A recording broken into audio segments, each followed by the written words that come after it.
Okay, so I actually get asked quite a lot about what my settings are, especially to do with my color settings. So much so that if you actually search my name on YouTube, it will actually automatically put in the word settings next to it. So as Season 4 has just come out, I thought this would be a great time for me to show you my best settings I do use on Modern Warfare. For my actual in-game settings, and also I'll go over my color settings again. I do have a full separate video on my color settings if you want to check that one out as well. But yeah, I'm just going to get straight into these settings here. My channel's actually been growing a lot. I've been getting a lot of new subs recently, so if you are new as well, make sure you do subscribe with notifications on and drop a like on this video if you do go ahead and enjoy it.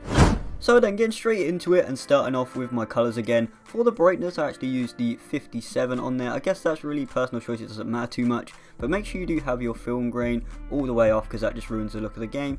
And tool tips, I don't know why I've got that enabled, just disable that unless you want the tips. Then for subtitles, I have that disabled. I used to have that enabled. Basically that just means when someone gives a call out, it will come up on your screen as a subtitle, so you can have that on if you want to. Language, obviously English. Now here's where it gets interesting with the colorblind type. Obviously you can see I do use the last one here, the Tritanopia one, and then make sure you do have that on both. And just quickly, make sure you do have your world motion blur disabled and your weapon motion blur disabled, because you don't want them on at all. But yeah, getting back to the colorblind type, like I said, I do use the last one, and you might be wondering, if you put that on, it doesn't look as good as mine, because most YouTubers actually use their recording device to actually change the way the game looks. So if I just quickly, I'm going to change it here, you can see now it's gone looking worse and less colour. And then if I slide the bar all the way back up, you can see the colours are back, because on my Elgato there is actually a slider on there where you can actually change the saturation for your game. So yeah, I can actually make it look better without actually touching any of these settings themselves.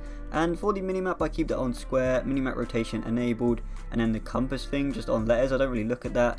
And then text chat, all that stuff just enabled for me. And then moving on to my actual controller settings, and for the button layout I actually use tactical flipped.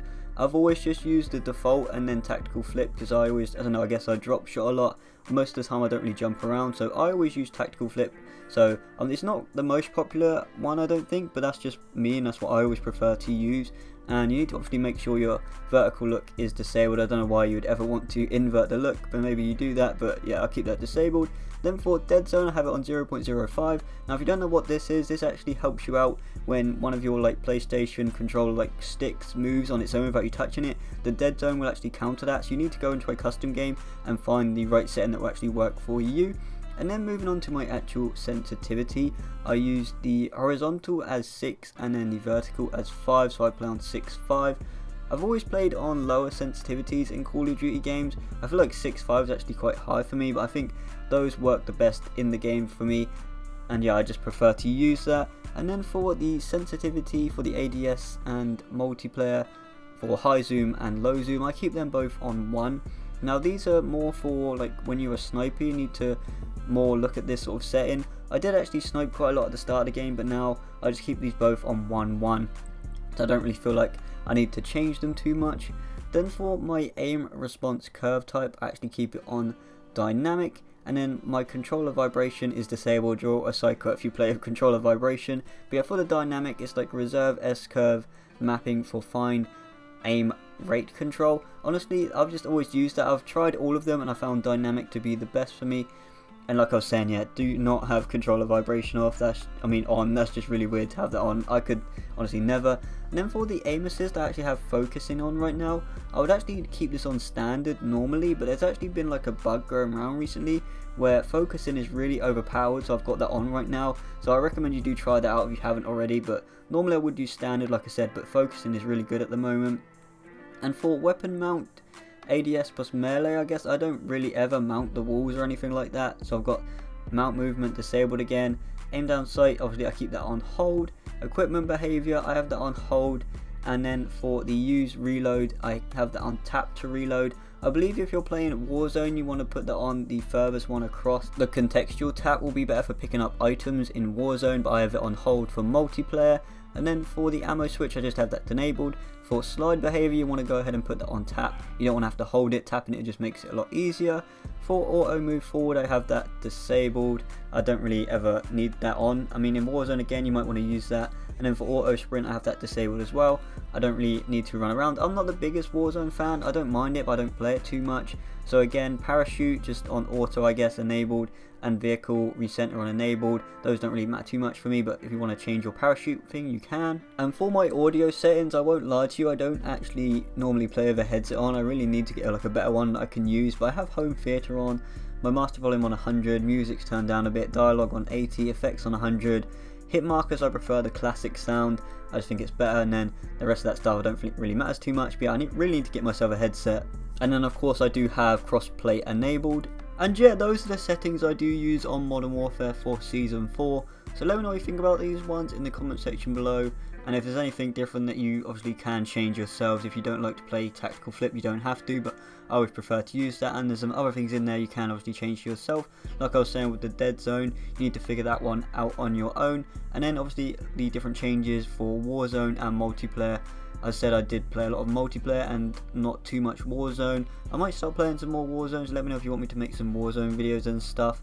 And if there is anything in particular you want to see on the new season from me in terms of videos. Obviously I did cover the new weapons and stuff, and maybe there'll be some like new bundles out soon I can take a look at and things like that. But yeah, I'll have a lot more class setup videos coming out soon as well. I might do some class setups for the new weapons and along with the best guns. I still think the MP5 is by far the best gun in the game, so I might make a new video on that with the attachments I do use. And also I did recently make a Discord server, which I will link down below, where you can just come and chat, ask me any questions or anything. And I've got other people that are obviously in the community. If you have any questions about anything or just want to talk about anything to do with the game. And just one last thing for the video here, I did say about the colorblind settings and how I can change it. So right now you can see the way it looks with the Tritanopia one on and my Elgato settings. So if I just quickly turn that all the way down to 0, and now this is what your game will actually look like if you do change your colorblind settings to that. I just wanted to give some gameplay here so you could see, because I know not everyone is going to have like a proper recording equipment and everything to actually change their color settings, but I know a lot of people always ask me about it, and I'm sure they wonder. I used to wonder it myself, how I used to watch YouTubers videos and their game would always look way better than mine, and I didn't know how to do it. But yeah, that's how you do it. You just change it on the recording software you use. Like I said, I use an Elgato, and then other YouTubers will use different things. You can see here I've got a little bit of gameplay with the Galil as well on the new Scrapyard map.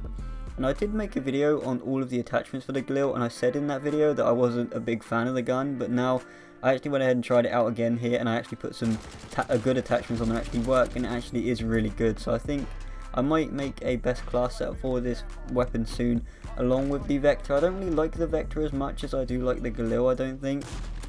The Vector only has like 40 rounds in a mag, and it takes so long, well it doesn't take long, sorry, it shoots really fast and you run through that mag so quickly. So I think there needs to be like a buff to it where they get more rounds in there, because I just don't know, I can't use it, and the MP5 for me just completely outdoes that gun anyway. But yeah, I think that's going to be it for this video today. Like I said, I just wanted to cover my settings, my color settings, and my actual in-game settings. And like I said before, make sure you do join my Discord, which I'll link down below, and follow me on Twitter, where I'm trying to get more followers on there. I don't really tweet too much, I'm trying to do that more. And I also have my Instagram, where I just post like clips and stuff on there, so you can follow that as well. And yeah, drop a like on the video if you did enjoy it, and make sure you do subscribe with notifications on, and I'll see you next time.